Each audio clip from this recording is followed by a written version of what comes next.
Bonjour à toutes et à tous, bonjour et bienvenue dans la 5e de couve, l'émission de débat autour du manga. C'est la rentrée, ça y est. Voilà, j'espère que vous avez tous passé un excellent été. Là d'ailleurs vous avez vu la météo la semaine dernière, au cas où on n'était pas sûr, hein, c'est bien la fin des vacances, c'est bien la fin des apéros barbecue et lecture manga au bord de la piscine. Ça voilà, c'est bien terminé. Nous voici donc partis pour la première émission, ça nous a poussé un peu cette météo à reprendre. Cette première émission de cette 10e saison, saison dite de la maturité, hein, on est devenus sages, réfléchi et intelligent pendant l'été, on a grandi, vous allez bientôt entendre ça, ou pas. On vous a concocté un programme très chouette, car outre cette émission Look Back, on revient dimanche pour vous parler de la venue de Kishimoto à Paris dans le supplément la semaine prochaine. On fera le point sur les mangas de la rentrée, puis sur les ventes de ces derniers mois, on parlera catégorisation de mangas, on parlera réseaux sociaux, on parlera aussi de Gundam ou de création francophone. Gros programme pour ce début de saison, avec des grands noms et cette fin d'année 2024. Ah bah oui, quand j'entends Gundam, pour moi c'est gros programme. Tu vois, tout le listing que t'as fait là, ouais, j'ai entendu que Gundam. Comment je vais faire Je vais jamais y arriver, il y a trop de trucs. La 10e saison de la 5e de couve, lancée. Bienvenue tout le monde, c'est parti, générique. On ne pousse pas, s'il vous plaît, on ne pousse pas, c'est inutile. Le public n'est pas autorisé à assister aux épreuves éliminatoires. Moi, je crois que je pourrais être un très bon ninja. À quoi vous jouez? L'heure est grave, c'est pas le moment de faire les guignols. Mais on n'a rien d'autre à faire, on peut pas sortir. On va leur faire notre attaque secrète, l'attaque de la Tour Eiffel, ils vont rien comprendre. Et il faudra aussi parler des dessins animés, notamment des dessins animés japonais qui sont exécrables, quoi, qui sont terribles. Oh, les bâtards! Oh, this you crazy mother... Vous êtes en train d'écouter la 5e de couve, le seul podcast où l'on peut découper, charcuter, dépecer et aimer Look Back, le film. Oh ouais. Salut Cagnard, salut Julie, vous êtes prêts pour cette première émission de la saison? Chaud. Salut. Sachant qu'on fait notre entrée avec un film d'animation, bien que ça soit pas forcément notre domaine d'expertise, ni même notre habitude, hein, bien au contraire, mais celui-ci, je sais pas, il fait partie des films qui ont une saveur particulière. Il y a le format, il y a le sens, il y a le sujet, il y a la réalisation, voilà, c'est plein de petits éléments qui nous font nous dire que, bah, comme pour Slam Dunk par exemple, on a envie de parler de ce film et de sortir un peu la tête du manga. En plus pour la rentrée, bah voilà, ça fait une émission exceptionnelle, ça nous fait un sujet assez exceptionnel. D'ailleurs ce film, vous allez nous entendre en parler là maintenant, mais il n'est pas encore sorti. D'ailleurs il ne sort que pendant 2 jours au cinéma ce week-end. Là si vous écoutez tout de suite l'émission à la sortie, on va vous expliquer ça. Il avait aussi été projeté en avant-première à l'époque à Annecy. Et donc si vous nous découvrez seulement maintenant avec cette première émission de la 10e saison, Merci d'être avec nous. La 5e de couve, c'est donc un podcast manga à 99%. On est hebdo, on dure 1 heure et c'est plus de 250 émissions. Donc regardez, scrollez, écoutez. Et si vous aimez ce qu'on fait, laissez un commentaire, une note ou partagez l'émission. C'est le meilleur moyen de nous aider. Look Back, donc le film. Look Back à l'origine, c'est un manga. Là on est bon. De Tatsuki Fujimoto, l'auteur de Chainsaw Man. C'est un one-shot, l'histoire de 2 amies dessinatrices passionnées d'art et de manga. Le manga, il est lui dispo partout. Si vous l'avez pas encore lu, bah, dépêchez-vous tout simplement. Maintenant donc Look Back, c'est aussi un film réalisé par Kyotaka Oshiyama, un réalisateur encore peu connu du grand public, qui a monté son propre studio, qui a aussi travaillé sur Space Dandy, qui était à la manœuvre sur Flip Flappers, ou qui était aussi sur le dernier Miyazaki, Le Garçon et le Héron. C'est pas mal. Look Back au cinéma, c'est ce week-end donc, et juste ce week-end dans plus de 200 salles en France, les 21 et 22 septembre, hein, si vous écoutez cette émission en retard, vous l'avez raté. Une diffusion exceptionnelle et exceptionnellement courte. Là, il faut vraiment vous organiser. Alors pourquoi cette diffusion exceptionnellement courte? Bah, pour événementialiser un peu les choses. Oui. En gros, s'il avait sorti normalement au cinéma, ça aurait probablement fait moins d'entrées que en événementiel sur 2 jours. Ouais, c'est des stratégies commerciales et marketing. Exactement. Quoi, franchement. Puis en plus, bah, du coup, ça sort aussi de la chronologie des médias, donc ça pourra permettre de pas attendre autant de temps pour le mettre sur les plateformes. Ça veut pas dire qu'il arrivera, et ils m'ont confirmé qu'il arrivera pas dans 10 jours sur les plateformes. Ils me l'ont dit. Ils m'ont dit, attends, ça va pas être tout de suite non plus. Hein. Mais effectivement, ça fait aussi partie un peu des choses. Mais bon, l'idée, c'était vraiment d'événementialiser cette rentrée et la sortie de ce film. Et d'ailleurs, sur les réseaux sociaux, ça marche plutôt pas mal. Il y a des très bons échos, je trouve, autour de ce film. Et j'ai l'impression que ça se motive pas mal pour aller le voir. Le distributeur, donc Eurozoom, en profite aussi pour mettre en place du 18 au 20 un pop-up store dans Paris, du côté du quartier japonais, dans lequel ils auront tous les mangas de Fujimoto, les DVD et des goodies Look Back offerts, évidemment, si on achète des DVD. et de tous leurs DVD des films dont ils s'occupent aussi habituellement. Donc voilà, plus de 200 salles en France, ça je l'ai dit. Pourquoi donc 2 jours seulement? Ça aussi je l'ai dit. Et donc ça parle de quoi, ce film Look Back? Ça parle de manga, ça parle d'adolescence, d'amitié, d'amour, de passion, de création, d'art. Ça parle de Fujimoto lui-même, ça parle de quoi? J'ai toujours trouvé la réponse à cette question un peu compliquée sur Look Back, parce que comme le listing que tu viens de faire, je pense que ça aborde vraiment plein de choses. Il a mis énormément de thématiques différentes dans cette affaire.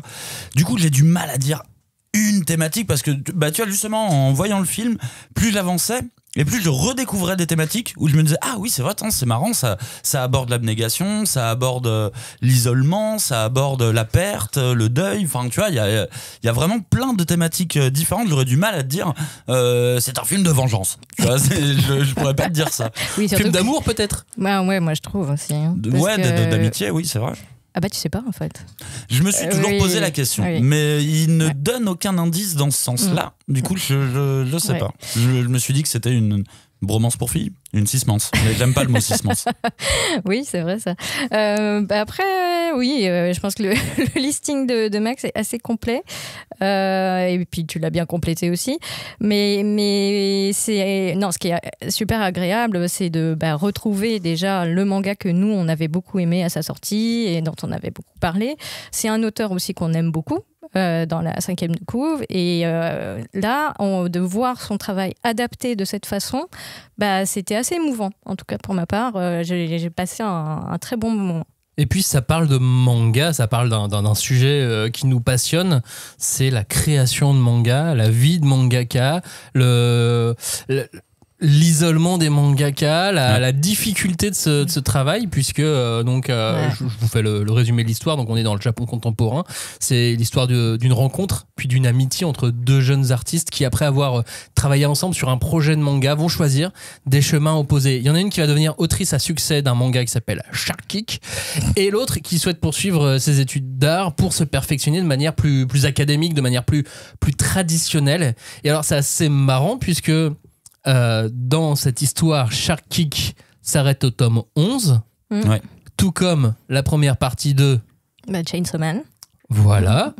Et l'université dans laquelle va le 2e personnage pour faire des cours académiques, c'est la même université que là où était Fujimoto. Donc est-ce que c'est pas une histoire, un film sur le cerveau et les pensées de Fujimoto? Après, moi, je trouve qu'il y a plein de petits indices qui sont pas... qui font planer le doute. Déjà, les 2 noms des personnages, donc c'est Fujino et Kiyomoto. Et c'est comme si il avait coupé son nom en 2 et il avait mis un peu de lui dans chacune des personnages qui ont effectivement des caractères opposés mais très complémentaires. Et il y a plein de petits détails. Je sais pas, à un moment, il y a la thématique de la porte qui revient beaucoup dans Chainsaw Man. Quand on regarde, vous qui regarderez, qui découvrirez ce film, vous regarderez bien les couvertures très très lointaine, juste esquissée de Shark Kick, puisque ça ressemble beaucoup on les voit de très près à Chainsaw Man. Oui, c'est des coups de Chainsaw avec un requin dessus du coup. Et c'est vraiment ça laisse quand même beaucoup d'interrogations finalement sur qu'est-ce qu'il a mis de lui. Sachant que moi, c'était une chose que j'avais déjà dit à propos de cet auteur, la culpabilité, c'est son rayon, quoi. Et on en parle aussi beaucoup dans ce film. C'est 2 alter ego, à ton avis, Cagnard? Les 2 personnages du film? J'y avais pas du tout pensé comme ça. Mais de base, alors tu vois, justement, quand on parlait des thématiques abordées, typiquement, la création, je pense que c'est pas une des thématiques de... on sait à peine les histoires qu'elles sont en train de créer. Il n'est pas question de syndrome de la page blanche, quelque chose comme ça. On parle pas de création, on parle vraiment de relations humaines. Et effectivement, déjà à l'époque du manga, on s'était posé la question de la place de Fujimoto là-dedans. Est-ce que c'était l'un des persos? Est-ce que c'était un peu des 2? Et effectivement, je pense qu'il... Comment dire... ça m'inquiète un peu si il s'il se voit dans on va dire, à travers le personnage qui devient mangaka. Ça m'inquiète un peu parce que je trouve que c'est pas forcément un personnage qui a des très bonnes réactions justement au moment où elle commence à se séparer, à se scinder en binôme. J'y vois même un petit peu de pervers narcissisme, tu vois, où vraiment elle lui fout la tête dedans en lui disant mais tu vas jamais y arriver, tu vas jamais réussir à te débrouiller sans moi. Ouais, et mais je si me c'est dis, lui ouah, qui se c'est parle à chaud. lui-même. Oui, bien à sûr. ce moment-là, Mais si ça veut dire qu'il est comme ça, c'est non, ça veut dire que ça m'attriste, on va ça dire veut un dire petit peu. que c'est le questionnement qu'il aurait pu avoir à cette époque en se disant mais si tu vas faire ça, tu vas t'enfermer. Ne fais pas ça. Et puis finalement, si je le fais, tu vois ce que je veux dire? Ouais. En même temps, elle lui dit bien, t'auras jamais d'argent si tu fais l'école. Ça c'est un conseil de papa, ça. Et puis oui, peut-être effectivement que c'est toutes les choses qu'on a pu lui dire à cette époque. Oui, je pense, ouais. Bah après, il y a quand même beaucoup de non-dits. Tu vois, ce personnage qui est très fort, c'est aussi l'impulsion qui te permet de dire tout va bien se passer, je crois à mon talent, même si dans les faits, elle est toujours... clouée par le talent de sa copine, quoi. Enfin, et je trouve que c'est marrant. Alors, est-ce que c'est deux parties de lui qui, comme ça, sont en train de se jauger, en train de se motiver l'une l'autre, ou est-ce que ça lui est vraiment arrivé, enfin, en fait, d'avoir cet alter ego qui, en fait, n'a pas supporté la pression. Enfin, finalement, moi, ce que j'ai beaucoup aimé dans le film et qu'on ne voit pas forcément, enfin, qu'on voyait moins dans le livre, c'était tout ce rapport aussi à l'industrie du manga. Parce qu'il y a un peu plus de scènes avec leur éditeur, quelques-unes. Ouais. Tu vois aussi la matérialisation des ventes. Comment est-ce que le manga il décolle ou pas et comment c'est suivi de très près finalement. Et que c'est vraiment des... c'est un métier avec des enjeux. Et qu'il faut réussir à se faire sa place. Et c'est vrai que même s'il y a des mangas qui en parlent beaucoup, là, on l'a en plus sous format vidéo. Et on sait que les animés sont quand même beaucoup plus accessibles pour beaucoup plus de spectateurs, quoi. Et alors on arrive à ma question, si c'est une représentation de lui-même fantasmée, etc. Est-ce qu'on est face à une histoire réaliste, terre à terre, ou est-ce qu'on est face à une histoire fantastique? J'aime bien mettre les choses dans les cases. C'est la grande question de l'œuvre. Déjà dans le manga, c'était vraiment la grande question. Moi, après, dans ce cas-là, pour moi, c'est vraiment qu'est-ce que toi tu projettes dans l'œuvre. Et moi, je projette un truc fantastique dedans. Mais je sais que ma compagne, qui avait lu le manga, qui avait détesté le manga, elle le voyait d'un point de vue purement réaliste, pour le coup. Et je comprends carrément. Tu sais, c'est la fin d'Inception, tu vois. C'est à toi ça doit projeter ce que tu as envie de voir dans la suite. Et moi, j'aime trop cette idée de voyage dans le temps, tu vois, ça me plaît et je trouve ça beaucoup plus optimiste. En plus. Oui, avec une fin à La Land. Alors, non, pas je sais pas comment se termine La Land, j'ai pas vu, mais ils meurent tous. Oui, oui, tout à fait. Il y a un mec avec une hache qui débarque. Voilà. Comme dans Look-Back, exactement. Trop bien. C'est une bonne question. Oui. Est-ce que c'est réaliste, fantastique? Après, c'est un auteur qui est quand même connu pour donner du symbolisme fantastique à ses œuvres, à ses messages. Donc, c'est difficile de choisir, effectivement, le réalisme ou le fantastique. Mais à côté de ça, j'ai trouvé que il y avait quand même l'accent poussé sur beaucoup de réalisme. Tu vois, par exemple, encore une fois, concernant la réalité du métier de mangaka, je trouve que c'est un témoignage réaliste, actuel. Il y a quand même l'accent mis de façon plus ou moins volontaire, on ne sait pas, sur le fait qu'il y a une forte féminisation de ces métiers. Ouais, mais tu vois, dans la fantasy, dans le fantastique, souvent on utilise des choses fantasmées et des pouvoirs et des choses comme ça pour parler de la société aussi, finalement. Ah oui, dans ce sens-là. Donc là, finalement, ouais. ça marche dans les deux sens. Oui. Après, c'est quelqu'un... Moi, je pense que... c'est un peu moche la façon dont je vais le formuler, je pense, mais c'est quelqu'un qui parle vraiment de ce qu'il travaille. Donc, comment dire, ces pensées inconscientes finalement se révèlent un peu malgré lui. Enfin, c'est mon interprétation. Oh, c'est moche. Oh là là, tu l'as dit de façon tellement moche. J'avais envie de dire que on était ces poubelles psychiques, mais ça c'est vraiment moche. Bah, je trouve ça plus joli. J'aime bien. Moi, je préfère les poubelles psychiques. Je veux être une poubelle psychique de Fujimoto. Oui, de Fujimoto, hein, pas de n'importe qui non. Oui, c'est-à-dire que Cagnard, c'est non, par exemple. Bon. Tu disais tout à l'heure, Julie, effectivement, un film d'animation, les choses ne sont pas présentées exactement dans la même manière. Là, c'est plutôt adapté assez fidèlement. Il y a eu quelques scènes qui ont été rajoutées. De toute façon, la grammaire n'est pas la même. Il y a plein de choses qui doivent être adaptées. Mais il y a une scène, moi, qui m'a marqué, qui m'a surpris, qui n'est pas dans le manga tel quel. C'est la scène de la joie de Fujino quand elle apprend qu'elle a une fan, qui est donc Kyomoto, et on la voit courir sous la pluie de manière totalement irréaliste, avec une sorte de long travelling, un long plan séquence. Qu'est-ce que vous avez pensé de cette scène ? Moi, j'ai été surpris. J'ai dit, mais personne ne court comme ça. Et je me suis dit, mais peu importe, on est dans un animé, donc on s'en fout de comment courent les gens. Et puis après, j'ai dit, mais elle a énormément de sens. Et en même temps, ah tiens, elle me fait m'arrêter dans le film. Je sais pas su quoi penser de cette scène. Et avec le recul, je commence à la trouver géniale. Moi, j'avais des attentes parce que c'était un des moments clés dans le manga. Sauf que dans le manga, le style Fujimoto fait qu'il fixe les choses. Il fait des tableaux où, en une case ou 2 pages maximum, il va retransmettre toute cette énergie de satisfaction, de joie intense qu'elle ressent. Et c'est vrai que dans le manga, tu sens qu'elle danse de façon... En fait, c'est cette façon de... Comment dire ? C'est quand vous avez une super nouvelle et que vous fermez la porte derrière vous et vous trépignez et vous lancez vos bras dans tous les sens en vous retenant de hurler parce que vous savez que vous avez des collègues juste à côté. Ou, enfin bref. Et là, je trouve que c'est ça, quoi. Sauf qu'elle le fait au milieu de nulle part, dans des champs. Et moi, je pensais que ça allait être encore plus exubérant, tu vois. Ah, pourtant, déjà techniquement, la scène, elle est assez folle. Elle est bien faite. Ouais. Et puis c'est surtout qu'elle te marque, je trouve, dans le visionnage du film. Elle t'a marqué, toi, Cagnard ? Un peu comme toi, j'ai été surpris du côté. Bon, tu sais, elle est un peu démembrée, quoi. Elle fait des gestes où tu dis, non, on peut pas le faire, ce geste. Du coup, de la même manière que toi, ça m'a un peu sorti parce que je me suis dit, tiens, c'est chelou.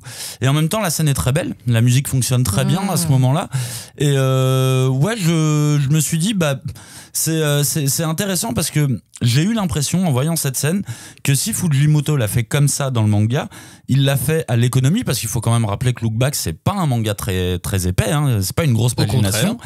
Et là, du coup, pour moi, c'était un peu comme si il s'était fait plaisir et qu'il avait dit non, mais en fait, dans cette scène, j'ai vraiment envie, tu vois, que ça dure plus longtemps, que de la voir faire plein de choses. Et du coup, j'ai trouvé ça plutôt cool. S'il y a une scène qui m'a un peu marqué, j'en profite pour le dire maintenant, c'est la première scène quasiment quand tu vois le tout premier manga. Elle est pas dans le manga. Ah non, si, oui. Tu parles du manga ou du focus de la planète pour revenir sur elle ? Non, le manga en lui-même avec les parents qui ont un accident et qui se font un dernier baiser. Le truc en très cartoonesque. C'est ça, très cartoonesque. Ouais. J'ai trop kiffé. J'ai vraiment trop kiffé. Je sais que c'est pas le dessin de Fujimoto, mais. Ouais, mais alors attention, réussir à dessiner comme un enfant quand on est un professionnel, c'est plus difficile que de bien dessiner. Oui, et puis là, c'est bien dessiné. C'est fait comme un enfant, mais c'est bien dessiné. Mais c'est encore plus difficile de faire ce style-là que d'autres styles, quoi. Pour expliquer, c'est dessiné d'une manière un petit peu enfantine, mais en même temps, ça représente un accident de la route d'un couple, donc c'est quand même assez violent et assez gore, donc il y a du sang. Et je trouve que ça fonctionne à la perfection, ce mélange. Donc, de base, il m'a chopé. Tu vois, il m'a chopé sur un truc, je me dis, qu'est-ce que c'est que ça je sais pas ce que c'est, mais ça marche. Dans tous les cas, vu que c'est Fujimoto, ça marche bien. Je dis pas que j'aurais voulu voir tout le film comme ça, hein, mais je trouvais que c'était une très bonne idée de commencer par ça. D'ailleurs, à plusieurs reprises, les mangas qui sont dessinés par les personnages principaux du film sont eux-mêmes animés. Donc, on a des sortes de séquences comme ça qui vont faire une respiration assez intéressante qu'on n'a pas dans le manga, puisque là, on nous propose vraiment une grammaire différente. Puisque il y a des choses qui, dans un manga, nous, en tant que lecteurs, et en tant que lecteur habitué en plus, puisqu'on s'en tape beaucoup des mangas chaque année comme vous, on va faire attention à des détails. On va se dire, tiens, là, il y a une espèce de petit flou à un moment donné, ça veut dire qu'il veut mettre le focus sur tel... Dans l'animation, ça va vite. Tu n'as pas le temps de t'arrêter sur les dessins. Plus vite, ouais. Donc, tu dois proposer autre chose pour animer et retranscrire la même idée. Et là, je trouve que c'est bien fait. Oui, mais sachant que, alors déjà, Look Back, même Fujimoto en général, mais surtout dans cette œuvre, il est très contemplatif. Enfin, il aime bien poser 4 fois la même image avec des petits détails qui changent pour montrer que voilà. Ça, ils étaient obligés de le respecter parce que c'est un des points de narration du manga, du coup. Mais j'avoue que c'était un défi, sachant que c'est des images fixes dans un film d'animation. Et d'ailleurs, c'est tout le générique de fin qui est comme ça, où tu reprends l'héroïne en train de dessiner. Mais c'est vrai que il fallait réussir à l'adapter, ce truc, quand même. Ben oui, et j'ai trouvé que c'était très intéressant parce que le début aussi, ça commence avec le personnage de Fujino Dodo qui dessine.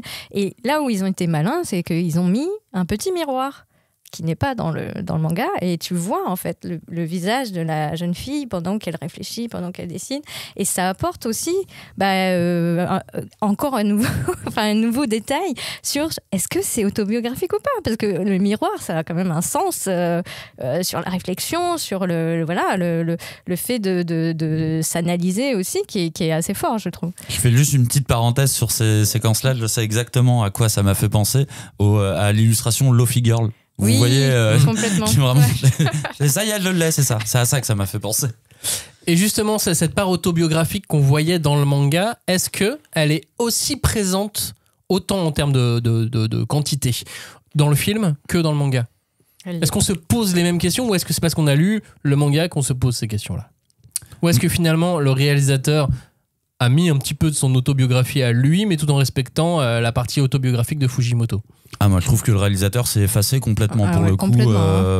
C'est une bonne chose ou une mauvaise chose, ça je connais pas son expérience sur le film, mais franchement, si tu m'avais dit il a été réalisé par Fujimoto, je te dirais oui, c'est lui qui l'a fait, parce que tout est dédié à lui, quoi, de mon point de vue. Ouais, je suis tout à fait d'accord avec Cagnard. Enfin, c'est ce que je disais au tout début, le fait que les couves soient celles de sa série quand même phare, enfin, c'est quand même très marquant, quoi. Et il n'y a pas que ça, mais il y a plein de petites choses qui font que on aimerait bien se dire, le fait qu'il clairement il vient du nord du Japon, il y a beaucoup de paysages enneigés, enfin c'est la neige aussi, c'est un de ses thèmes de prédilection, enfin donc je sais pas, je trouvais que c'était quand même très très tentant de dire il y a quand même beaucoup de Fujimoto dans ce film d'animation réalisé par une autre personne. J'aime bien votre idée de ces deux personnages sont les deux facettes de Fujimoto. J'aime bien cette idée, j'aime bien y croire, mais c'est vrai que quand j'avais lu le manga, je l'avais full interprété c'est autobiographique et il raconte la mort d'un de ses amis, tu vois. C'était ce que je m'étais dit. Là, on le ressent beaucoup moins, je trouve, ce truc-là. C'est du plus coup, équilibré. Il a plus résumé l'essence du manga ou l'essence de la vie du mangaka. C'est dur. L'essence, je dirais l'essence de l'humain, de l'être humain dans toute sa complexité, tu vois, dans sa solitude, dans son envie, même si on est solitaire, de rencontrer d'autres mondes. Je trouve que c'est vraiment un film d'animation qui parle de relations sociales, tout simplement, tu vois. Et à quel point ça peut être difficile pour certaines personnes et évident pour d'autres personnes, et que ces deux catégories de personnes peuvent quand même cohabiter, quoi.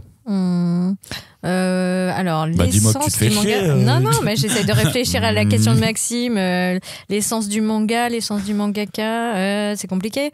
Moi, j'ai l'impression que on avait déjà des indices avec les œuvres de Fujimoto, mais que ce film d'animation, c'est quand même une couche de plus, un domino de plus sur cette tour de qui est ce garçon, quoi. Parce que ça confirme certaines intuitions qu'on avait, comme quoi, malgré tout, il ne peut pas, en tant qu'artiste, même s'il dessine des démons gore qui s'étripent, etc., il nous parle de lui.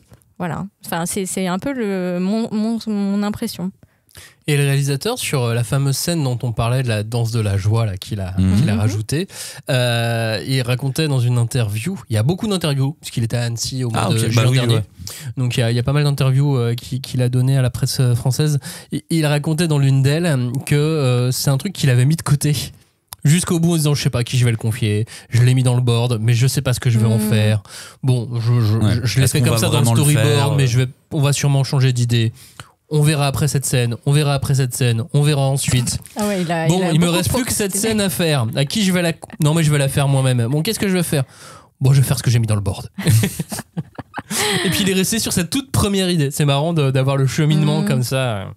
Bah après, je pense qu'il y a beaucoup d'intuitions qui sont bonnes finalement et qui demandent un peu de maturation. Mais pour revenir aux petits détails autobiographiques, je sais pas si vous avez remarqué, mais il y en a une qui est gauchère et l'autre qui est droitière. Non, et ça, c'est quand même drôle en fait. Ça veut dire qu'il est ambidex. Est-ce qu'il est ambidex ? Est-ce que c'est une façon de dire voilà deux côtés de ma personnalité ? On ne sait pas, mais c'est peut-être deux copines. Auquel il fait référence. Ou pas, on sait pas. On sait pas. Quoi qu'il en soit, le manga est parfaitement adapté. Oui, c'est d'une fidélité évidemment, sans contestation. Je pense que c'est une très très bonne adaptation. Typiquement, moi je me souviens que quand j'avais lu le manga, la scène de l'attaque du tueur m'avait vraiment pris aux tripes. Je trouve que là il se débrouille bien sur cette séquence. Je suis pas en train de chialer non plus, mais je trouvais que c'était bien fait. La folie du mec était vraiment bien retranscrite. Je trouve on y croyait pas mal. Mais du coup, s'il doit prendre ça dans sa globalité, c'est une excellente adaptation, mais pour moi, elle apporte pas grand-chose au manga. Elle apporte pas grand-chose en plus. Vous m'avez mis de la couleur, vous m'avez mis de la musique et de l'animation, c'est bien, mais par contre, je trouve que elle est sage et scolaire, on va dire. Sage et scolaire. La musique et le bruitage, tu trouves pas que ça apporte un... Ah, moi j'ai adoré. Hein. Enfin, je trouvais que la musique était bien trouvée. Je critique aucun de ces points. Hein. Je dis pas du tout que c'était mauvais, une mauvaise mise en scène ou quoi que ce soit. Mais par contre, j'ai terminé en me disant j'ai préféré le manga. Ah ok. Non, parce que à côté de ça, moi donc mon conjoint l'avait lu aussi à l'époque et il m'avait dit j'ai rien compris. J'ai pas compris qu'il y avait deux filles différentes. Aïe aïe aïe. J'ai fait oula. Ah oui, donc la couleur ça va peut-être l'aider lui. Et la concentration aussi. Il y a un moment donné, je pense qu'il y a des médecins très bons à ce sujet pour aider à la concentration. J'ai proposé qu'il le revoie, enfin qu'il voit le film pour faire un petit test en fait. Hein. Et je pense qu'il a accepté en disant ouais si c'est nul je me casserai. Enfin bref. Et en fait il est resté jusqu'au bout. Et cette fois, il me dit ah ouais j'ai mieux compris. Enfin j'ai compris. Et surtout. J'ai pleuré. Non, mais il a trouvé. Enfin justement, il me disait mais est-ce que c'est pas un peu trop larmoyant quand même et tout, c'est un peu larmoyant, mais encore une fois, moi je trouve que c'est très juste. Ouais. Surtout dans le manga, mais voilà, moi c'était un peu mon seul truc de déception, tu vois. En fait, je vais devoir faire une équivalence et un parallèle assez bâtard, mais j'ai dû le comparer à The First Slam Dunk. Parce que tu vois, il y a ce truc d'une adaptation d'un manga que j'adore. Je trouve que le film Slam Dunk a apporté des choses en plus du manga. Tu vois, Oshiyama a travaillé sur le film Slam Dunk. Ah bah voilà. Mais encore une fois, je suis pas en train de critiquer en disant que c'est pas bien. Je dis juste que si je compare les deux, il y en a un qui m'a apporté quelque chose en plus, qui m'a apporté une vision en plus, des effets et tout, alors que là, ça m'a juste mis de la couleur. Voilà, c'est ça. Bah moi, je sais pas. Mais c'est déjà très bien. Après, précisons quand même que je pense que Slam Dunk, tu as des bouts de Slam Dunk en toi. Mais j'en avais déjà avant. Mais alors que Look Back, il est quand même plus récent, quoi. Et c'est surtout un tome à mettre en image, à mettre en son, en lumière, tout ça. Et moi, j'ai bien aimé. Ça aurait été plus risqué encore, hein, normalement, si je suis beaucoup plus fan de Slam Dunk. Bah écoute, je trouve qu'il s'en sort pas trop mal, du coup, hein, parce qu'il y a beaucoup de bonnes trouvailles. Bien sûr. Le cartoon là, que tu évoquais pour mettre en scène les petits yonkoma qu'elle se partage là, je trouve que c'est génial, comme le fait de effectivement faire cette espèce de caméra tournoyante qui est depuis quelque temps assez la utilisée. caméra Michael Bay, comme on l'appelle. Un peu vomitif. Bad pourquoi boy. Mais il y a plein de petits tips qui sont à la mode qu'il a utilisé. Il a eu raison de le faire. Même son apport des musiques, j'ai presque eu envie de dire que c'était un peu Makoto Shinkai-esque. Ah mais complètement. Pour moi, ça, c'était vraiment Makoto Shinkai. Encore une fois, voilà pourquoi je dis que c'est une adaptation très large. Je n'ai rien vu de très neuf, très original. Même ce cartoon dont je parle au début, que j'ai trouvé cool. On peut pas dire que ça soit original. Ça, c'est du déjà vu, tu vois. Dans Monster, t'as ça, hein, de la jeunesse un peu gore, tu vois. Mais c'est sage. Mais même sage, c'est déjà très bien parce que dans tous les cas, le film aura une portée supérieure à celle du manga. Donc ça va faire connaître Fujimoto plus. Et du coup, moi, je suis content. Et puis ça va faire connaître ce réalisateur et je suis assez content aussi parce que je pense qu'il a d'autres choses encore à dire et d'autres choses à raconter. Faut qu'il se lâche un peu là. Le film fait moins d'une heure, une heure avec le générique de fin, si on va jusqu'au bout du générique de fin. Restez ce week-end dans la salle jusqu'au bout du générique de fin pour rentabiliser le prix du billet. C'est vrai, attends. La musique est jolie. Attends, mais maintenant il y a un cinéma à Paris où c'est 25 € la place. Non, le Pathé Palace à Opéra. Ah ouais, bam, on balance. C'est connu comme ça en fait. Ils ont décidé de faire un cinéma luxe. Ah ouais, avec des fauteuils en cuir. Je sors de ma grotte. Il y a un bar dans le cinéma, comme au Luxor, mais j'adore. Exactement. Je sais pas s'ils auront ce film, mais en tout cas c'est pas très loin. Je crois pas trop, mais peut-être. Hein. Mais c'est pas très loin du pop-up store Eurozoom. Ah oui, bizarrement. En l'occurrence. Ah oui, c'est à Opéra. Et donc tout ça pour dire 1 heure ce film. Est-ce que c'est pas un super format cette durée d'1 heure? C'est ce que je me suis dit au début. Je me suis dit, franchement, ils ont grave raison. Et en le regardant, je me suis dit, c'est un poil trop long. J'aurais retiré 15 minutes. 15 minutes ouais. Ah, moi, je les aurais pas retirés, moi. Alors, moi non plus. Mais c'est le constat de plusieurs personnes qui ont vu le film. Donc, ça fait 55 ou 40. Ouais. J'aurais viré des ralentis. Il y a beaucoup de ralentis. Et du coup, non, mais la question que moi je me posais, c'est est-ce qu'ils ont essayé de faire tenir au maximum le film dans la durée d'1 heure, tu vois, vraiment en l'étirant parfois de façon plus ou moins subtile, pour qu'il soit classé dans la catégorie long métrage et pas moyen métrage, tu vois, par exemple. Je sais pas, parce que s'ils ont fait ça, ils ont fait ça en direction du public japonais, et au Japon, de ce que je sais, des OAV d'1 heure sortent de manga et ils sortent au cinéma, tu vois, donc je sais pas s'il y a une vraie catégorisation. Mais 40 minutes. Est-ce que c'est, tu vois ce que je veux dire? Tu veux dire plus court, ça aurait été TV, quoi. Plus dense, ouais, peut-être qu'il n'aurait pas pu avoir bénéficié de cette projection dans les grandes salles au même titre qu'un long métrage. Voilà. Même si t'enlèves les ralentis, tu gagnes 3 minutes, hein, pas plus. Oui, non, mais j'ai d'autres trucs à retirer, t'inquiète.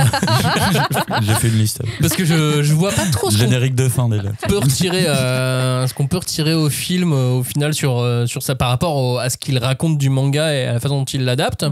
Limite, moi j'aurais même rajouté une scène du manga Shark Attack. Ah ouais. Oui. Shark Kick, pardon. Shark c'est Attack, vrai que c'est un film, c'est pas pareil. Oui, il y en a 3. J'aurais été partant, effectivement, pour des petits extraits, mais là ça aurait peut-être été compliqué avec Lenso de l'autre côté, tu vois, qu'est-ce que ça raconte du coup ce manga, parce que c'est un homme tronçonneuse, c'est pas un homme requin normalement. Ouais, mais ça aurait été chouette quand même d'avoir une petite séquence Shark Kick. Sachant qu'il y a quand même un homme, un démon requin dans. Ouais, mais c'est surtout qu'en plus à ce moment-là, passé le tome 11, il l'aurait fait vraiment façon animée d'aujourd'hui. Oui, carrément. Et plus enfantin, je sais pas, bon, bref, peu importe. Toi, t'en voulais plus. Ouais, mais bon, non, mais voilà, j'aime bien cette durée d'1 heure. Je trouve que ça marche bien, et même ça me dérange pas d'aller au cinéma pour un film de 1 heure seulement. Ah non, ça va. Enfin, c'est limite, je me dis, c'est le minimum requis. Pour passer vraiment un bon moment. Après, comment dire, je comprends ce que tu dis sur le fait qu'il y ait des longueurs et que tu as envie de raccourcir certains passages, etc. Mais moi, je pense que c'est vraiment dans le propos de l'œuvre, que ça soit le manga ou le film, faire des mangas, c'est chiant et long. En fait, c'est ça. Et donc, faut pas faire un film d'1 heure, du coup, dans ce cas-là. Non, mais je veux dire. Faut le faire 3h30. Non, parce qu'il faut réussir à le raconter. Mais il arrive à faire tenir cette idée que, travailler sur une œuvre, et puis, ou même quelque chose d'artisanal, ça demande du temps. Et c'est ingrat, en fait. Tu passes beaucoup de temps dans la même position, à te péter les vertèbres, à faire du manga. Et là, on peut pas dire qu'on n'est pas prévenu, quoi. C'est vraiment. Et pour le coup, l'analogie entre le travail de l'auteur de manga et la création du film est plutôt intéressante sur ce titre, puisque donc le réalisateur a créé son studio de production il y a quelques temps pour avoir un peu plus la main sur les choses.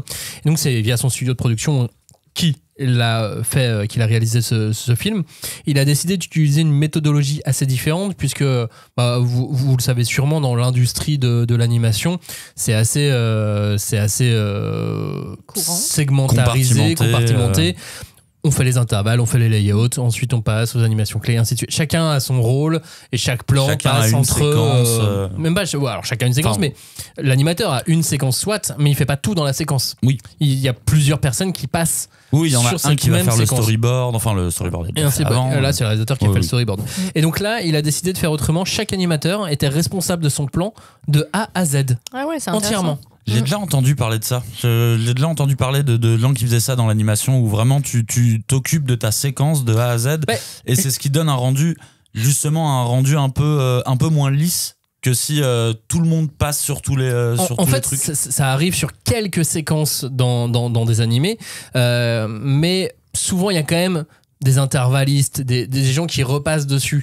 Là, il y a eu quelques arrangements, puisque en termes de temps, ils pouvaient pas réussir à faire le film sans tous ces petits arrangements. Mais là, il y a vraiment eu quelque chose d'assez intéressant et d'assez nouveau aussi dans l'industrie japonaise sur le fait d'être responsable à 100% de son temps. De ta séquence. Ce qui est cool. Et tout le long du film. Et ça te permet de te l'approprier beaucoup plus, pour le coup, j'imagine, en tant qu'animateur. C'est quand même sympa. Alors c'est marrant, je l'ai pas du tout ressenti. Tu vois, j'ai pas senti des différences flagrantes entre les séquences, tu vois, des différences d'animation. Incroyable. Je trouve que ces gens ont un talent quand même pour s'approprier le trait d'un autre. Ouais, c'est clair. Le style de quelqu'un tout en faisant très bien son boulot. C'est comme le travail des assistants. Oui, mais ça me fait penser à Kishimoto, parce qu'il était là il n'y a pas longtemps. On en parle dimanche. Ah, super. Écoute, lui, c'est quand même de notoriété qu'il a toujours eu du mal à affirmer qu'il était un grand dessinateur, et il estime qu'il dessine comme une merde. C'est... Voilà, je caricature à peine, mais à côté de ça, il est capable, tu vois, de te citer très précisément telle scène dans un animé a été animée par telle personne, par tel dessinateur, et en fait, il voue vraiment une adoration pour certaines personnes qui ont travaillé sur Akira, sur Ghost in the Shell, des grands noms de l'animation japonaise que je suis un peu incapable de vous ressortir ici, mais je pense que effectivement, il est soufflé à chaque fois par leur adaptabilité, leur plasticité, et le fait qu'ils arrivent malgré tout à avoir des rendus extrêmement fluides, extrêmement... nous, en tant que spectateurs, on n'y voit que du feu. Est-ce que là, vous avez retrouvé le trait aussi de Fujimoto sur Look Back ? Complètement. Dès la première... peut-être pas la séquence qui est très généraliste, mais dès qu'on voit les choses dessinées, les personnages, tu vois tout de suite que c'est... Sur la première bande-annonce, j'étais assez dubitatif. Moi, j'étais là, je fais... C'est pas très Fujimoto. Non, mais c'est intéressant, cette façon qu'il a d'adapter, mais je pense que je vais pas m'y retrouver tant que ça. Et puis, il y a eu la deuxième bande-annonce, et puis il y a eu le film, surtout. Ouais.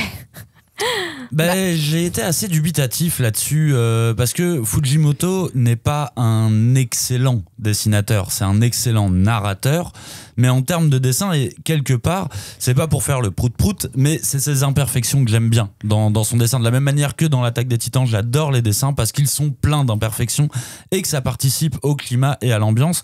Dans Look Back ou dans les séries de Fujimoto, j'aime que son trait ne soit pas parfait, et là justement, il y avait énormément de séquences où je me disais, c'est propre, hein. C'est très très propre pour du Fujimoto. Et après il y avait d'autres séquences, en fait surtout les séquences de discussion entre les filles, bon, vous me direz il y en a pas mal quand même, où là en fait moi j'ai regardé beaucoup les yeux et je me disais là je vois l'imperfection du dessin, le truc qui est pas très précis, mais ça va, on comprend quand même. Mais après, de toute façon, l'animation ne supporte pas l'imperfection, supporte très mal l'imperfection, et du coup je pense que c'est un mec qui est très difficile à adapter en dessin. Donc j'ai trouvé ça trop propre, mais en même temps, ils arrivaient à caresser un petit peu son style à certains moments, quoi. Ah oui. Oui, j'aime bien le. Oui, effectivement, c'est pas très raffiné, quoi, quand je vois ces mangas. Ça, c'est toi qui le dis, c'est pas moi. J'assume. Mais je trouve que effectivement, là, j'aimais bien parce que je trouvais que c'était le bon compromis entre. Il y a un compromis. Voilà, ce qu'on attend d'un bon long métrage d'animation, qui est un peu lisse, un peu léché quand même, et à côté de ça, ça. Comment dire, son trait un peu rugueux, tu le retrouves malgré tout dans certains aspects un peu crayonnés, un peu voilà, dès que les personnages sont à l'écran. Moi, j'ai beaucoup aimé aussi le fait qu'il porte attention au paysage, voilà, à la nature qui est très très peu mise en valeur dans ces mangas. Ouais. C'est vrai. On sent que des fois il aimerait bien faire ce genre de choses et en manga c'est difficile quand même. Faire des montagnes ensoleillées en noir et blanc, c'est toujours un petit peu plus compliqué. Voilà. Et puis avec toujours, moi ce que j'aime beaucoup dans l'animation aussi japonaise, c'est cette météo qui est toujours difficile, la pluie, la neige. Ouais. Tu retrouves pas ça partout et je trouve que voilà, les films d'animation, on appelle ça une météo émotionnelle. Ouais. Elle s'adapte au personnage. Mais ça apporte des choses. Oui, je suis d'accord. J'adore ça. Et de voir ces paysages, parce que le Japon en plus, vous y étiez tous les deux cet été. En plus, ça ressemble pas à ça, hein. Je peux te dire. T'es pas allé dans le bon coin. Oui, il y a aucun building, c'est ça? J'ai vu que des immeubles. Ouais. Ah non, moi j'ai vu beaucoup de ça et j'étais très contente de le revoir. Est-ce que t'as vu des tourbillons dans l'eau? Oui, moi j'en ai vu. Elle était à Naruto. Oui. Bah oui. C'était rigolo. Bah non, c'est à côté de chez moi. Julie, en parlant de ce que tu disais tout à l'heure. Oui. En janvier 2023. Julie, tu disais dans une émission appelée La 5e de Couve. Excellent podcast. Écoutez au demeurant si vous aimez bien. Julie, dans la 5e de couve en janvier 2023, je répète, c'est précis, hein, tu disais, t'avais une voix comme ça, je me dis que ça pourrait être le seul de ces mangas qu'on pourrait adapter en film grand public. T'as pas du tout une voix de grand-mère, mais Julie joue dans South Park a priori. On est d'accord. Je veux jouer dans South Park. Elle joue un enfant dans South Park. Mais à l'époque, t'avais cette voix-là. Oui, voilà. Je me souviens. Bien sûr, oui. Chaque année, je me bonifie. T'as dit, je me dis que ça pourrait être le seul de ces mangas qu'on pourrait adapter en film grand public. Alors maintenant, que c'est adapté, déjà, t'as gagné. Déjà, tu imaginais que ça allait être adapté, ça l'a été, bravo. Et maintenant que c'est fait, est-ce que tu avais raison? Est-ce que tu te donnes raison? Est-ce que c'est un film grand public? Alors, la question, c'est que moi, je sais pas c'est quoi le grand public. Parce qu'on parle d'animation japonaise. Certes, Monsieur Miyazaki a fait en sorte que le monde entier regarde Makoto Shinkai également. Enfin, ces derniers temps, on a quand même des bons titres au box-office.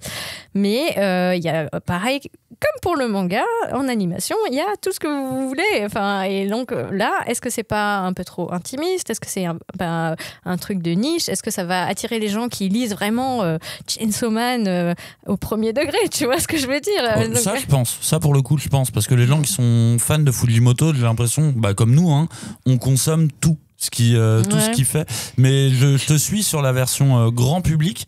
Je sais pas si quelqu'un qui ne connaît rien au manga, tu vois, qui ne regarde pas spécialement de cinéma d'animation, mais qui lit Télérama, qui lit potentiellement Télérama, je sais pas du tout ce que ça peut donner.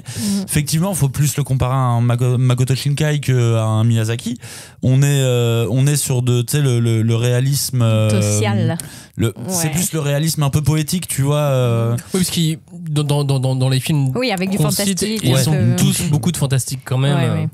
Mais effectivement, je m'étais pas posé la question, mais alors je te la pose autrement cette question. Est-ce que le ça va, je l'avais compris la question. Cagnard de 19 ans qui lit Yu Hakusho et qui est fan, il serait allé voir ce film au cinéma? Non, pas du tout. Voilà. Mais quel film d'animation je vais voir au cinéma si c'est pas Slam Dunk? Est-ce qu'il est sorti Slam Dunk dans cette réalité? Est-ce que tu allais le voir? Non, mais après, j'aimerais bien que effectivement beaucoup de gens y aillent et en fait, j'aimerais bien que dans mes projections personnelles, ce soit des jeunes qui lisent Chainsaw Man, qui trouvent ça super, qui se retrouvent à entraîner leur grand-mère voir ce film et que la grand-mère soit complètement touchée par le message du film, par les beaux paysages, l'amitié entre les gamines, la volonté de réussir quand on travaille très dur pour réaliser ses rêves, et que le gamin à côté soit complètement struck parce que oh mon Dieu, où sont passés les monstres Non, tu vois ce que je veux dire ? Ne caricature pas les lecteurs de Chainsaw, parce que dans Chainsaw il y a des phases qui sont hyper tristes aussi et qui sont très émotionnellement chargées. C'est pas que bagarre tronçonneuse et sang. Ça fait longtemps que je l'ai pas relu. Oui, évidemment. Mais ce que je veux dire, c'est que... Il y a une très belle séquence dans Chainsaw Man de bataille de boules de neige que, pour le coup, je rêverais de voir animer. Ils l'ont fait, du coup ? Oui. Ah, trop bien. Je vais regarder ça en rentrant. Oui. Mais non, mais voilà. Effectivement, je caricature un peu trop, excusez-moi. Mais j'aime bien l'idée que ça pourrait être transgénérationnel, quoi. Dites-nous en commentaire si vous avez réussi à motiver. Non mais ouais, c'est vrai. Si vous avez réussi à motiver des gens à aller voir le film avec vous en leur mentant pour les emmener, évidemment, parce que ou votre grand-mère. Oui, qui vous aime beaucoup, donc elle dit oui à tout ce qu'ils ont. Sauf si c'est une grand-mère homophobe et qu'elle sort de la pièce en disant ah, c'est des lesbiennes. Alors non, vous l'avez expliqué. En fait, c'est une fausse réalité. Ce sont deux facettes de sa personnalité. Bon, ça, faut avoir écouté l'émission avant d'aller voir le film. Du coup, j'espère que vous avez fait ça. Et d'ailleurs, on s'est permis de spoiler tout le film puisque le manga est sorti depuis très longtemps. Oui. Donc, à un moment donné, on partait du principe que vous avez aussi lu le manga et que c'est aussi pour ça que vous allez voir le film et motiver des gens à aller voir le film au cinéma. Pendant ces 2 jours. 2 jours, c'est court, faut s'organiser. Ouais, de fou. Oui. De fou. Mais évidemment, faut motiver les gens, les gens à aller le voir. Nous, on fait notre part du taf en faisant cette émission, tu vois. Mais il faut vraiment motiver les gens à aller voir ce film parce que c'est aussi ce genre de message qu'on envoie aux distributeurs français. Donc, il faut toujours que ça aille dans le bon sens. Il y avait eu un petit peu la même chose pour le dernier film Conan au cinéma où tu dis en fait tout ça c'est que des tests et je dis pas qu'il faut aller tout voir parce qu'il y a beaucoup de merde aussi en film d'animation japonaise. Non, mais tu vois, les films One Piece, Stampede et je sais pas quoi, faut pas se sentir obligé d'aller les voir, ceux-là. Oui, mais après, ça peut plaire à certaines personnes. Mais quand c'est des démarches comme ça, je trouve bien que Oshi, ça vaut plus le coup. Oui, non. Est-ce que j'ai dit que j'aimais pas Oshi ? Oui, je l'ai peut-être déjà dit d'ailleurs. Oui, mais tu vois, à côté de ça, je pense qu'effectivement, ils avaient fait la même chose pour le dernier film Gundam, en le proposant seulement sur un samedi-dimanche comme ça. Effectivement, c'est parfois difficile de... faut réussir à s'organiser et tout. Mais il y a un impératif, quoi. Après, pour le coup, c'est moins chelou que d'entraîner ta grand-mère voir des robots géants qui datent des années 70 en fait. Donc franchement, vous avez quand même des bons arguments, c'est une belle histoire, un petit moment à passer dans un cinéma quand il fait gris et moche, pourquoi pas. Attendez, est-ce que vous imaginez qu'on puisse faire ça aussi avec du manga ? Genre en vente que pendant 2 jours ? Oh non. Ce serait la cohue. C'est peut-être en train de créer un truc. Non, ce serait horrible, arrête. Moi, je lirai plus de manga parce que je n'arriverai jamais à trouver ceux qui me font envie. Mais je me demande s'il va y avoir des files d'attente devant les salles de cinéma et tout. J'aimerais bien voir ça, je suis pas sûr non plus. Mais parce que c'est une grosse vente, Look Back en France, c'est pas un titre un peu il faisait partie des meilleures ventes de alors que c'est un one shot. Ouais. Et du coup, je suis assez curieux de voir s'il va y avoir des longues files d'attente.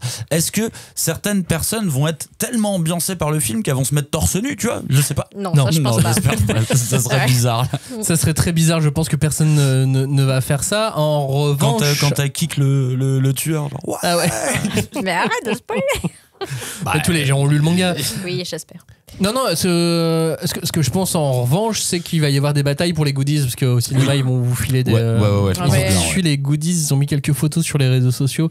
Il y a des marque-pages et puis des storyboards. Ah, c'est sympa, les storyboards. Ouais. Parce que j'allais dire, des marque-pages, dis donc, ça vaut le coup. Alors, c'est un set de marque-pages, c'est genre avec une sorte de. Comme un porte-clés, tu vois, de marque-pages. Oui, on n'a jamais assez de marque-pages. Exactement. Et je trouve ça bien aussi d'avoir des goodies au cinéma. C'est trop cool. Pour le coup, je trouve ça vraiment. Mais c'est des choses qui se font au Japon déjà, ça. Les storyboards, les livrets. Oui, les bouclettes un peu spéciaux. Exactement. Etc. Qui se retrouvent ensuite dans des magasins d'occasion japonais en revente. C'est assez cher, etc. Après, je sais pas, je pensais à Road to Ninja qui avait eu son petit. C'était dans le coffret DVD, tu sais. Il y avait après, ça fait des super goodies pour les coffrets DVD aussi, tous ces bouclettes et ce genre de choses. C'est assez intéressant, c'est assez rigolo. Puis nous, on aime bien avoir moi, en tant que collectionneur, j'ai plein de boîtes avec plein de trucs. Mais le véritable cadeau, de toute façon, c'est le film. Vous savez qu'il a été obligé d'acheter une maison pour ranger tout ça. Non, mais sa maison, c'est un goodies aussi. C'est son goodies le plus cher, effectivement, mais c'est un goodies. Et dedans, je mets mes goodies. On attend de voir. Inception de goodies. Ça va être trop beau. Écoute, c'est une maison Hello Kitty du côté de... Wow. Yes. Pas dans mon quartier, mais dans ma ville, il existe une maison Hello Kitty. Oh, je veux voir ça. Je veux pas voir ça. Je veux pas voir cette réalité. Je le dis. Sur Google Maps, si vous cherchez maison Hello Kitty, je suis sûr que vous pouvez trouver. Je te montrerai, Julie. Bon, revenons à nos affaires à Look Back, au cinéma et au côté événementiel et au marketing. Est-ce que il peut y avoir aussi en cette rentrée, je sais pas si vous avez vu ça en termes de marketing, mais il y a un manga, le nouveau manga de One qui s'appelle Versus. Il va sortir en 13 versions différentes, façon booster. Ouais, j'ai vu ça, ouais. C'est quoi ? Attends, tu sais, dans une pochette en... Tu sais, tu vois les cartes qu'on achète à la caisse que les enfants veulent. Les cartes Pokémon. Il y a des boosters dedans. Tu sais pas ce qu'il y a dedans. Oui. Eh ben là, tu sais pas ce qu'il y a dedans. Tu sais pas laquelle tu vas avoir. D'accord. Ah oui, donc c'est la roulette, quoi. Ouais. Mais il y en a 13. Manga roulette. C'est entre le comics qui font souvent des variantes cover à la sortie de gros événements et le gacha, Ouais, non, gacha, j'aime bien. Ouais, on aussi, sent que le mec a passé l'été au Japon. Allez, j'en ai fait des gachas. T'as gagné quoi ? Une figurine Slam Dunk que je vous ai montré, Mitsui, qui est dégueulasse, qui ressemble à rien du tout. Je suis là, je suis content. Moi, je suis retournée exprès faire un gacha spécial Gundam, mais bon. J'en ai offert un Gundam à mon beau-fils quand même. Après, il a vu que c'était hyper compliqué de porter un Gundam, et moi, j'avais la flemme de le faire aussi. Donc pour l'instant, il est dans sa boule. Tous les Gundam doivent rester dans la boule. C'est un petit Gundam alors. C'est un petit Gundam, mais il faut le monter quand même. Petit, ouais. Faut quand même le monter avec des points de colle et tout. Avec des petits doigts du coup. Avec des petits doigts. Avec des gros doigts. Nous, ça c'est pas marche possible. pas, ça, on est d'accord. Non, mais je lui ai dit qu'on le ferait ce week-end. Ah merde, je lui ai dit qu'on le ferait ce week-end. J'ai pas envie. Ce week-end, on parlera de l'avenue de Kishimoto et de Ikemoto en France, puisque en plus c'est lancé le nouveau Boruto, le Boruto tome 1 de la nouvelle génération, on va rien dire parce que je vais spoiler pour ceux qui n'ont pas encore trop suivi, mais nouvelle génération, nouveau Boruto, nouveau cycle, nouveau tout. Et donc ce week-end, il y a surtout Look Back au cinéma. C'est plus de 200 salles en France. J'ai regardé, j'ai l'impression qu'il y en a un peu partout. Alors, ils n'ont pas fait une carte, donc j'ai pas pu vérifier si vraiment tous les départements. Mais 200, ça me paraissait beaucoup. Et puis en plus, il y a tous les réseaux. Oui. Souvent, c'est des réseaux qui s'en emparent. Mais alors là, j'ai vu du CGR, j'ai vu du UGC, du Pathé, j'ai tout vu. Honnêtement, Eurozone, ils ont dû se prendre la tête pour assurer cette distrib, je pense. S'ils ont eu un petit peu tout le monde comme ça, des réseaux différents et tout, je pense qu'ils ont dû se prendre un peu la tête. Et c'est leur boulot aussi. Bien sûr. Et puis, mais après, c'est on peut les féliciter chouette. quand même. Oui, voilà. Oui, on peut. Oui, ça ressemblait pas à des félicitations. Mais merci pour et pour le coup, Eurozone fait du chouette travail en faisant en distribuant des films d'animation japonais très sympas. En France, c'est bien de les citer, je trouve. Oui, carrément. Et donc, il y a ce fameux pop-up store. Ça, c'est de plus en plus courant en France maintenant et à Paris. Malheureusement, c'est que à Paris à chaque fois, rue Saint-Augustin pour celui-ci. Donc, c'est 18, 19 et 20. Donc, cette émission sort le mardi en fin de journée. Donc, c'est demain, après-demain, après-après-demain. Allez, combien de dodo ? 1. Vous allez y aller, vous ? Oui. En fait, moi j'ai eu un... Comment dire ? Quand j'ai vu... ça dépend à quelle heure il ferme en fait. Ah, le pop-up store ? Ouais. Ah, pardon. Peut-être. Remarque, ce serait une bonne idée. Parce qu'en fait, non, je pensais que tu parlais du film et je me dis, moi j'aurais bien aimé y aller par exemple avec ma fille. Sauf que elle est trop petite. Là, c'est petit, un petit peu trop. C'est même pas petit, compliqué. Ça va être violent. C'est leur petit, elle risque de se faire un peu chier en fait.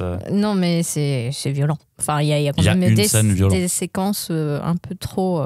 Voilà. Donc, vous diriez quel âge pour Bah 13-14. Vous qui êtes responsable. 12-13. Moi, j'ai aucune responsabilité là-dedans. Je fais n'importe quoi. Tu vas prendre des Gundam. Non, mais je dirais 12-13, mais parce que je t'ai acheté un mini couteau. Pour la rentrée. Mais c'est marrant parce que justement, je l'avais fait utiliser un couteau lundi pour couper des courgettes. Je le voyais faire et j'étais là. Destination finale. Je l'ai vraiment vu se couper un doigt et me montrer. Bon, bref. Je dirais 12-13 ans. Moi, c'est moins du côté c'est violent, c'est plus du côté ça risque de s'ennuyer un petit peu. Sinon, oui, faut comprendre faut les mécanismes aussi, de l'empathie, des non-dits, etc. Ouais, donc effectivement. Je pense pour des ados, c'est bien. Ah ouais. Des pré-ados, je dirais. Ouais, mais ça dépend du niveau de lecture, du niveau de ce qu'il lit et regarde habituellement, quoi. Oui, mais n'y allez pas trop tôt. Je veux dire, n'emmenez pas les tout petits, quoi, ça c'est sûr. Mais votre grand-mère, en revanche. Oui, la grand-mère, elle a tout vu, surtout si elle est homophobe. Et papy aussi, hein. Oui, on se focalise sur les grand-mères. Mais évidemment, les papis, les parents, les grands frères, les grandes sœurs, les oncles et tantes. Là, je vais essayer Et à la fin, en commentaire, vous nous dites combien de pourcentage de satisfaction il y a eu à la fin du film. Je vais essayer de le montrer à ma compagne, vu qu'elle a pas aimé le manga et ça a été une source de discussion depuis la sortie du manga jusqu'à encore il y a un mois, tu vois. C'est vrai. Mais finalement, elle a aimé. Elle a annulé les vacances, ils sont pas partis. On n'est pas partis au Japon. On est resté dans le 9-3 à parler de Look Back non-stop. Non, elle l'a emmené au Japon, mais dans le pire endroit du monde, juste pour vraiment bien se venger, quoi. Mais je sais que vu qu'elle est beaucoup plus sensible à l'animation que moi, je pense qu'il y a une chance que ça rattrape le coup. Ouais, ça passe, que ça passe plus de ce côté-là. Ouais. C'est bien. Alors, Look Back, c'est donc au cinéma, vous l'avez compris, ça sera dans quelques mois sur les plateformes, sur une plateforme de SVOD qui va l'emporter, attention. Mais n'attendez pas qu'il arrive sur une plateforme, au contraire, allez le voir au cinéma. Bah oui, profitez-en si vous avez l'occasion ce week-end, si vous avez un cinéma qui n'est pas trop loin. Ça, c'est pour la France, pour la Belgique et pour la Suisse. Faudra vous débrouiller pour avoir les infos tout seul, puisque je n'en ai aucune idée. Voilà. Désolé. Et pour le Canada, pareil, je sais que vous êtes quand même quelques-uns à nous écouter depuis là-bas. Et tout pareil, débrouillez-vous. Mais et depuis le Japon, c'est que vous l'avez déjà vu. Normalement. Puisque c'est sorti au mois de juin. Donc là-dessus, normalement, vous étiez... En plus, vous avez eu la fin de My Hero Academia. Ça va les gars, on vous dérange pas, c'est bon. Alors c'est quoi c'est vrai que vous étiez au Japon, vous connaissez la fin de My Hero Academia? Non, pas du tout. J'ai même pas eu l'occasion. Oui, mais je t'ai dit, je l'étais posé à un moment à un resto, il y avait un ado à côté de moi, il était en train de lire le Jump, et c'était le dernier chapitre de My Hero. Et du coup, j'ai pas regardé. Et là, tu l'as mis une blague. Arrête, range ça. Mais je vous avais dit, c'est ouf. Il a passé le chapitre de Hunter pour arriver à My Hero. Mais ça va pas. Qu'est-ce que c'est si souvent que ça, des chapitres de Hunter dans la vie? Ouais, mais pour lui, c'est un vieux truc de daron. Ouais, pas faux. Voilà. Look Back, c'est au cinéma, c'est distribué par Eurozoom, c'est partout en France ce week-end. Merci de nous avoir écoutés. Puisque Look Back, j'allais aussi rajouter que c'est en librairie pour le manga. Bien sûr. Oui. Bien évidemment. Et puis nous, on se retrouve dimanche. Voilà, petite émission de rentrée spéciale ciné, spéciale cinéma et film sur la création de manga quand même quelque part. Et sur la vie de Fujimoto. On se retrouve la semaine prochaine pour une émission sur nos mangas de la rentrée. Ouh. Et alors là, attention, on vous a fait une sélection. Une sélection. Il n'y a pas tant de lourd que ça, mais il y a des trucs super sympas. Il y a des ovnis de fou. Moi, pour le moment, je suis plutôt très ravi de mes lectures de rentrée. C'est bien. J'en ai lu qu'un. Alors moi je suis très ravi, mais c'est des trucs que personne ne va acheter. Ouais. Après c'est pas l'idée, on en parle. Vous de l'autre côté. Oui c'est ça. Achetez Korekaite Shine. Surtout. Achetez Korekaite Shine. Commence pas. Bon j'en dis pas plus. Merci de nous avoir écoutés. Passez une bonne semaine et à très vite. Merci de nous avoir écoutés. Ciao. Salut. Salut. Merci.